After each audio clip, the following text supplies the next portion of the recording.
Morning সবাইকে একটা নতুন ব্লগে ওয়েলকাম করছি। আর সকালবেলাতেই ফ্লিপকার্ট থেকে এই পার্সেলটা এলো, তাই এই পার্সেলটা নিয়েই বসেছি এখন। তো এইখানে এখন কষানো হচ্ছে হলো ওই টমেটোটাকে এখানে কষিয়ে নিচ্ছি। এখানে কড়াই গরম করতে বসিয়েছি, মানে প্রেসার কুকারেই আজকে খিচুড়ি করব। তো ওই জন্য এখানে তেল দিয়ে দিচ্ছি, একেবারে প্রেসারেই কষাবো আর কি।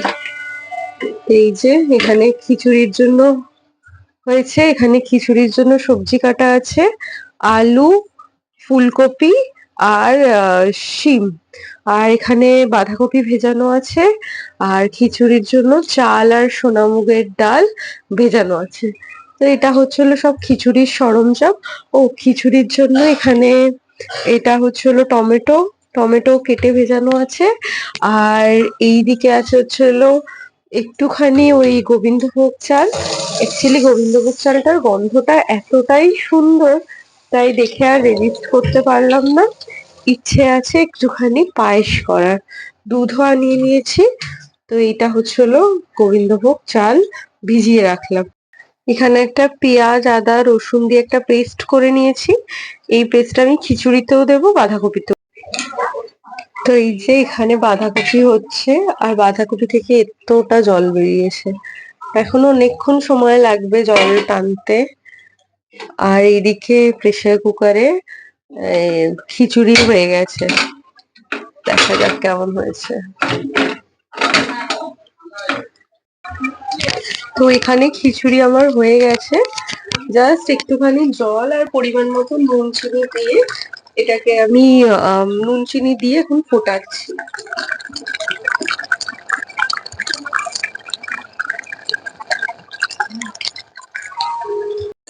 তো এখানে আমি দুধ জাল দিতে বসিয়ে দিয়েছি, একটু পায়েস করব। আর বাঁধাকপিটা এত শক্ত ছিল, আমাকে প্রেসারে দিতে বাধ্য হলাম। 1 ঘন্টা ধরে কষানোর পরও গলেনি, তাই প্রেসারে দিতে বাধ্য হলাম। আর এখানে দুধ জাল দিচ্ছি। আর এইদিকে আমার খিচুড়িও হয়ে গেছে, এই যে খিচুড়ি, ধোয়া ওঠা খিচুড়ি। তো এটাই দুপুরের লাঞ্চ, তারপরে করে নি, তারপর গিয়ে দেখা হবে। দুপুর বেলাতে পায়েসটা দেখানো হয়নি, তাড়াহুড়োর মধ্যে ছিলাম, মানে ভালোভাবে দেখানো হয়নি। আর এটা একটু গুড় দিয়েই পায়েস করেছি, তাই এখন তোমাদের সাথে পায়েসের লুকটা শেয়ার করলাম।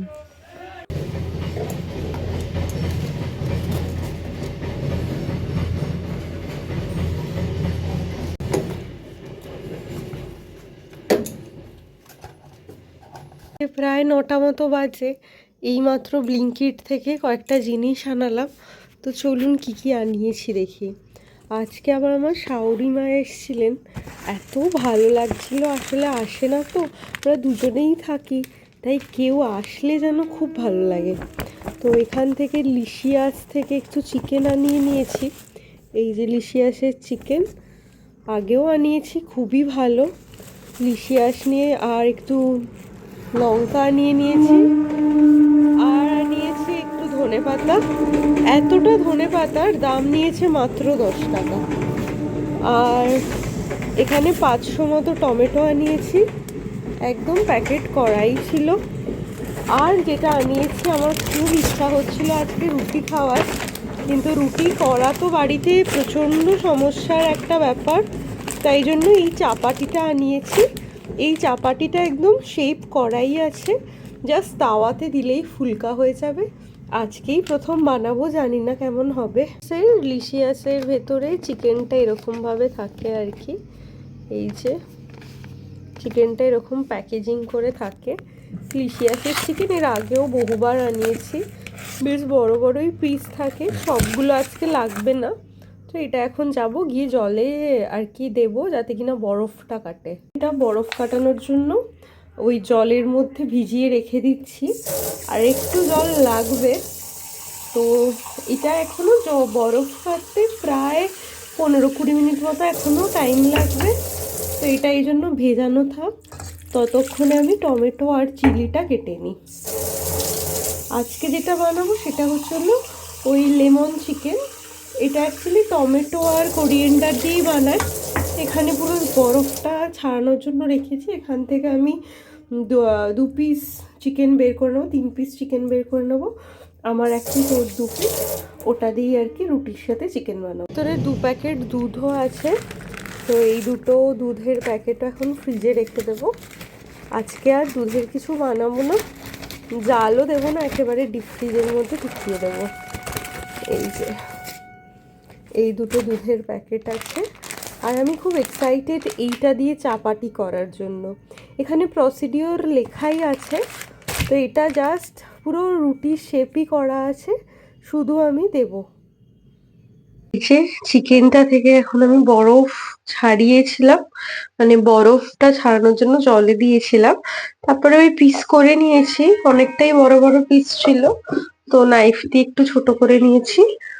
তো এখানে আমি চিকেনটাকে হলুদ গুঁড়ো, নুন, লঙ্কার গুঁড়ো আর ভিনিগার, এই 4টে দিয়ে ম্যারিনেট করে রেখে দেবো। তো আজকে যতটা লাগছে হয়ে যাবে, কালকেও হয়ে যাবে। কড়াইতে তেল গরম করতে দিয়ে দিয়েছি।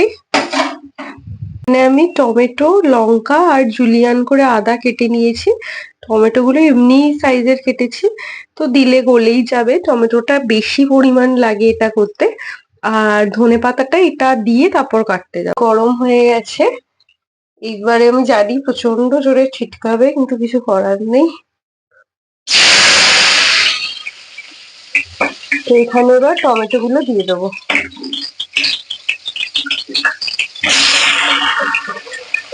টমেটো, আদা, লঙ্কা,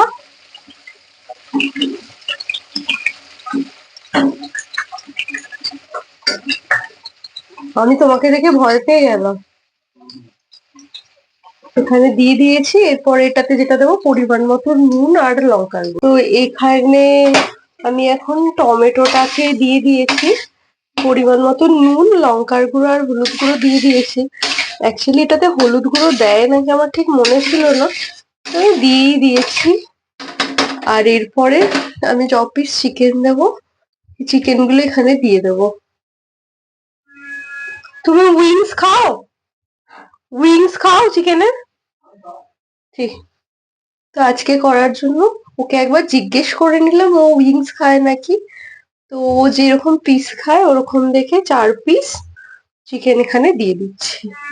চিকেন গুলো একটু বড় বড়ই হয়ে গেছে, এত বড় অ্যাকচুয়ালি লাগে না। তো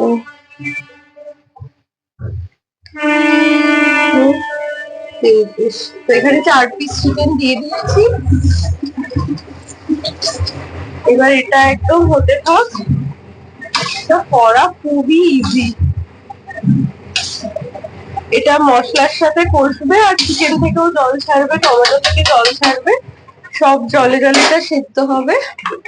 আর এখানে যে চিকেনটা রয়েছে সেই চিকেনটা এবার রেখে দিচ্ছি, এটা কালকে স্যুপের জন্য হয়ে যাবে। এখানে একটু ধনেপাতা কেটে নিয়েছি, এবার এটা ধুয়ে নিচ্ছি, যাতে কিনা ধনেপাতাতে এত বালি থাকে, যাতে বালিটা চলে যায়, সেই জন্য এটা ধুয়ে নিচ্ছি। দিয়ে চিকেনের মধ্যে দিয়ে দেবো, তাহলে ভালো টেস্ট আসবে। আর এই যে চিকেনটা এখানে বসিয়ে দিয়েছি, এবার ধনে পাতাগুলো ধুয়ে দিয়ে দিলাম। এইভাবে আপনারাও একবার করে দেখতে পারেন। এটা অ্যাকচুয়ালি রেসিপিটা হলো আমার মায়ের থেকে শেখা, বাট ইনভেনশন করেছিল আমার ছোট মামা। কিন্তু এটা খেতে এত ভালো হয়, তো আমরাও বাড়িতে ওই জন্য টুকটুক করে বানিয়ে নিই। আর আমার বড়ই চিকেনটা খুব ভালো খায়। তো এবার এটা হবে, হয়ে গেলে ফাইনাল লুকটা শেয়ার করব।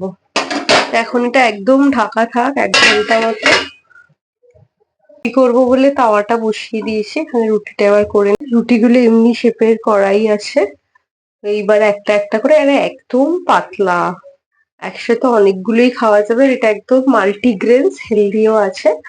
তো এবার এটা দিয়ে দিই একটা একটা করে, এবার রুটিগুলো করে নেব। এটা ফুলছে দেখুন, হয়ে গেলে তারপর আপনাদেরকে দেখাচ্ছি। তো এখানে আমার কাছে এখন ওই রুটি দেওয়ার মতো কিছু নেই, তাই জন্য হাত দিয়েই উল্টে দিচ্ছি আর কি। গরম আছে কিন্তু তাও আর কি। এই যে বেশ, জানি না কেমন হলে বোঝা যাবে কেমন হয়েছে। এই যে ফুলছে দেখুন, আশা করছি তো ভালোই হবে। এই যে পুরো ফুলছে। আর এইদিকে আমার চিকেনও হচ্ছে, চিকেন থেকে জল বেরিয়ে গেছে, জানি না কেমন হবে। আর দেখুন রুটিটা কি ফুলছে দেখুন, এই দেখুন একবার, ভালোই হচ্ছে কিন্তু, ভালো ফুলছে।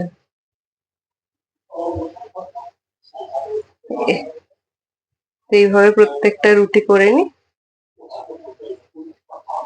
এই দেখুন, আমি নিজে রুটি করলে এরকম ফোলে না, ভালো রুটিটা ফুলছে। আরেকটা রুটি বসিয়েছি। এই আপনাদের কাদের কাদের রুটি করার সময় একদম ফোলে সেটা একটু জানালে আমাদেরও ভাল লাগবে। এই যে ফুলছে একটু একটু করে, কিন্তু ওই উল্টানোটা খুব কষ্টকর। তো দেখা যাক, একটা একটা করে রুটিগুলো সেঁকে নি, সেঁকে নিয়ে তারপর দেখা হচ্ছে। রুটি সেঁকাগুলো হয়ে গেছে, এই যে। আর এইদিকে লাস্ট রুটিটা করতে দিয়েছি, এটা হয়ে গেলেই হয়ে যাবে। আর চিকেনটা কতদূর হয়েছে দেখি।